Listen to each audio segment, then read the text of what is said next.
I'ma mask up and take it, mask up and take it, mask up and take it, mask up and take it, mask up and take it. What is going on, ladies and gentlemen? AJ Good here at the House of Masks, the only mask channel that's getting tattooed today.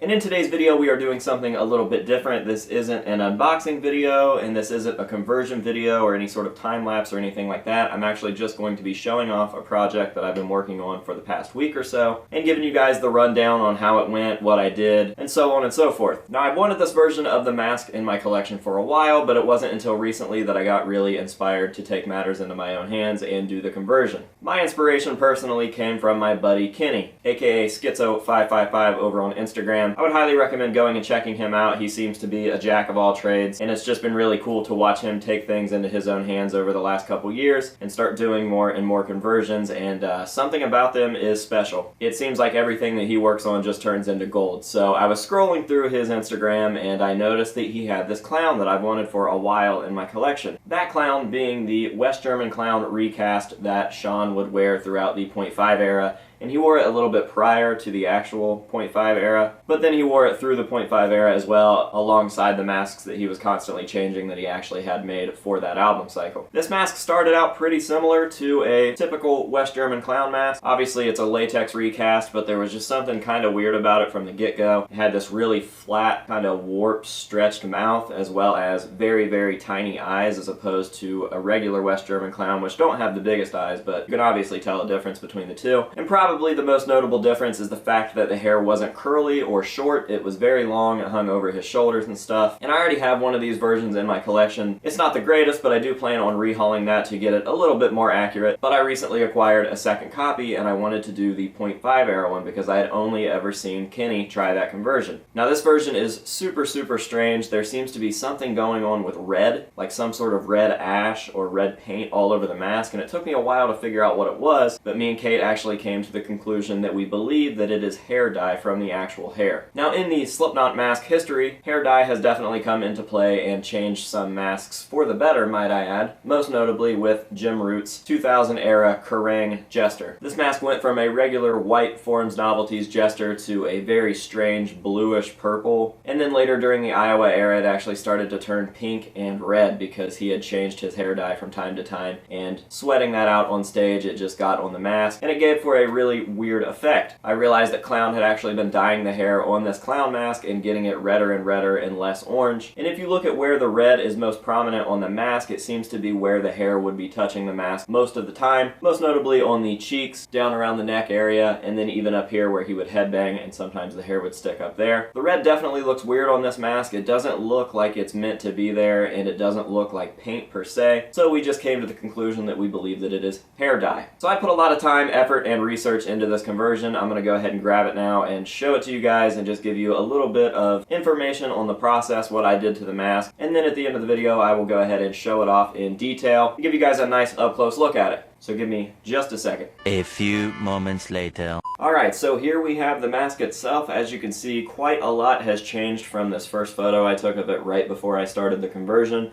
and I definitely think that it worked out for the better. I am definitely happy with how this conversion turned out, especially considering how much time and effort I put into it. This conversion actually really intimidated me when I first started, and that never happens. I've done a million Joeys, I've done a million self-titled clowns, I've done a Redding clown, I've done numerous Craig Jones masks, and for some reason this one just stuck out to me and I was worried about it, but as the process went on, I got a little more comfortable doing everything, and now we've got this finished product here, which I am definitely happy about. So obviously I went over the whole thing and I painted what would be the red hair dye with paint. It took me a while to nail it, but once I started getting comfortable with it, it was just layering and just doing like fine detailing the entire time. Obviously I did some reshaping to the mask. I did that using different heat treatments and stretching methods. For the eyes, I went ahead and used like these heavy duty chip bag clips. You know, like when you open the chips and then you gotta put that thing back on? Yeah, I did those from the inside, and I just constantly heated up the mask and let it cool, heated up the mask, let it cool, heated up the mask, so on and so forth. And I left those on for quite a while, and they could probably be a little bit smaller, but for right now I'm happy with how they are. Obviously I did heat treatments on the mouth as well. I got it nice and flat with a big crooked bottom lip. Everything looks way flatter there than it did before. I just used various different tools inside, like toothpicks, Q-tips, overstuffing it with like harder things like toilet paper balls and stuff like that, and eventually I got it to stick. I've got the proper stitching here on the chin as well as on this eye, and then the rest of the mask is just details. Lots and lots of weathering and putting paint where it needs to be and taking paint off of where it needs to be. It took hours upon hours to paint this thing the way that it was supposed to look, because a lot of the red that was on this mask prior couldn't be taken off even with acetone. So I ended up doing all of the weathering on the lips and so on and so forth with paint. I just used latex colored paint, and I think for what it is, it definitely turned out decent. I haven't really done anything with the hair. I haven't made it any darker than it was, because as you can tell, there is a nice fade there, kind of like an ombre.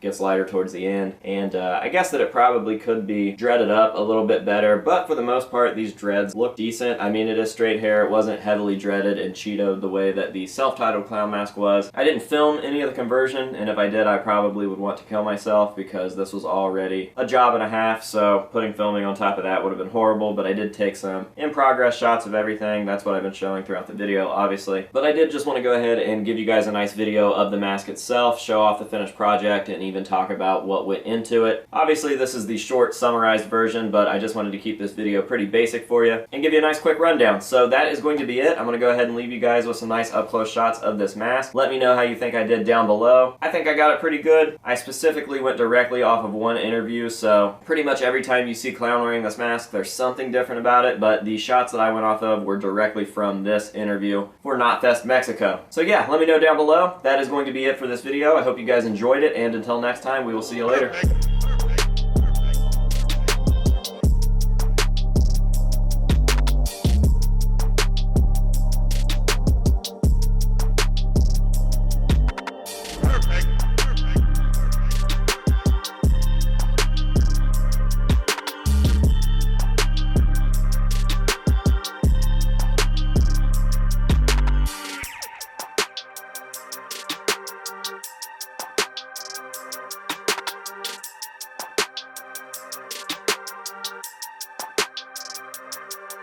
Perfect.